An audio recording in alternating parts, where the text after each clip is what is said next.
Hello मित्रांनो, बऱ्याच दिवसाने आपण भेटतोय. मला वाटतं ह्या वर्षात पहिल्यांदाच नाही का? हो, तुमच्याशी बोलायची खूप इच्छा होती, पण विषय शोधत होतो काय कशावर बोलायचं. उगाच आणखीन काहीतरी कंटाळवाणं बोलण्यापेक्षा थोडे दिवस गप्प बसलेलं बरं. पण आज अचानक ना मला एक नवीन विषय सापडला आणि वाटलं तुमच्याशी गप्पा माराव्यात. काय विषय हा? नवीन म्हटलं तर जुनाच आहे, तरी पण तुमच्यासाठी आणि माझ्यासाठी दृष्टिकोन नवीन आहे. विषय म्हणाल तर साधा आणि तुमच्या आमच्या रोजच्या जीवनातला आहे की जवळचे नातेवाईक कोणाला म्हणावं. आणि जवळचे नातेवाईक आणि सोशल मीडिया यांच्यामधली गुंतागुंत. हा विषय का तुमच्या समोर आणावासा वाटला मला, तर आज एका मित्राने मला फोन केला आणि अचानक मला विचारलं, संदीप तुझ्याशी बोलायचं आहे. म्हटलं बोलायसाठी तर फोन केला आहे, बोल. तर नाही, जवळचं नातेवाईक कोणाला म्हणावं, तुझी काय डेफिनेशन आहे. तर म्हटलं का रे, हा प्रश्न तुला अचानक का पडला. तर म्हणतो नाही रे, हल्ली वाटतं सगळ्यांशी बोलावं, रिटायर्ड आहे मी, वेळ असतो, पण ना फोनच येत नाहीत कोणाचे. खूप सारे मॅसेज येतात रोजचे. अरे मी तुला माहिती आहे का, तुला तर माहितीच आहे की मी आजारी होतो गेल्या महिन्यात, तुम्हाला दोनदा बघायला पण आलास. पण त्या व्यतिरिक्त घरातल्या व्यक्ती सोडता कोणाचा फोनही नाही आला रे, बघायला तर दूरचंच. आणि मला प्रश्न पडला की आपण रक्ताचे नातेवाईक, जवळचे नातेवाईक, मित्र म्हणतो ते खरेच आता अस्तित्वात आहेत का फक्त मोबाईलमध्ये आहेत. मलाही त्याचंही म्हणणं पटलं आणि हा विचार म्हटलं तुमच्यापर्यंत थेट आणूया, कारण ह्याच्यातून बदल घडू शकतो. माझंही असं व्यक्तिगत म्हणणं आहे की जवळच्या व्यक्ती जर आपण म्हणवतो एकमेकांना, तर किमान वर्षातून आपण एकमेकांना भेटलं पाहिजे. किमान महिन्यातून एकदा फोनवर गप्पा मारल्या पाहिजेत.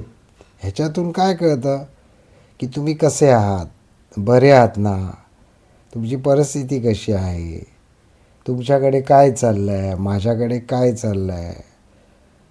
आणि मन मोकळं होतं. आणि मन मोकळं झालं की शरीरही निरोगी राहतं. मन निरोगी तर शरीर निरोगी. पण असं होतं आहे का हल्ली? नाही होत. बघा ना, कोणीतरी आपल्याला शुभ सोमवार, मंगळवार, बुधवार, गुरुवार, शनिवार, रविवार, गुड मॉर्निंगचे मॅसेज अगदी देवी देवतांसह फोटोसकट पाठवतं. होतं काय, आता त्याने पाठवलाच आहे म्हटल्यानंतर आपण नाही रिप्लाय दिला तर त्याला राग येईल म्हणून आपणही तसेच रिप्लाय देतो. होतं ह्याच्यामध्ये असं की मोबाईलची मेमरी जाम होते, ती परत एम्प्टी करण्यामध्ये आपला वेळ जातो. फायदा मात्र होतो मोबाईल कंपन्यांचा, दोन्ही बाजूने डाटा संपतो, परत डाटा पॅक वाढवलं जातं. खरं तर डाटा हा दिलेला आहे महत्त्वाच्या कामांचा निपटारा करून, त्याचं ईमेल किंवा इतर याच्यावरती पाठवण्यासाठी, किंवा मनोरंजन स्वतःचं करून चांगले चांगले movies, web series, short films बघण्यासाठी. पण आपण हा भलतीकडेच वापर करतो डाटाचा. आणि या दोन्ही बाजूने वापरला गेल्यास फायदा मोबाईल कंपन्या उचलतात. आणि परत आपण आपल्या जवळच्या व्यक्तीच्या संपर्कासाठी भुकेले राहतो, ते राहतोच. मला वाटतं हे तुम्हालाही पटलं असेल किंवा पटायला हरकत नाही. काय करूया, ह्या नवीन वर्षात आपण एक संकल्प करू शकतो की मी उगाच हॅपी सोमवार ते थेट रविवारपर्यंत मॅसेज पाठवत राहणार नाही, देवदेवतांचे फोटो पाठवत राहणार नाही. हां, शुभ दीपावली, दसरा ह्याचे मॅसेज पाठवायला हरकत नाही, पण मी तर म्हणतो त्या दिवशी फोन करा ना. जेवढे तुम्हाला खास जवळचे मित्र वाटतात, नाते वाटतात, फोन करून द्या ना शुभेच्छा. भेटूसुद्धा शकाल तुम्ही ह्या संपर्कातून. तर हे सर्व करून मी माझ्या मोबाईलची मेमरी, दुसऱ्यांच्या मोबाईलची मेमरी फुकट भरून टाकणार नाही.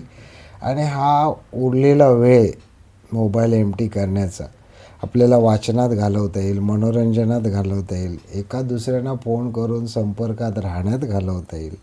असा निश्चय करूया का आपण? चला तर ह्या वर्षी आपण हा निश्चय अंमलातच आणू. मला आशा आहे की तुम्हाला हे पटलेलं आहे आणि तुम्ही हे अंमलात आणाल. चलाल तर पुढील विषय मिळेपर्यंत बाय, सी यू.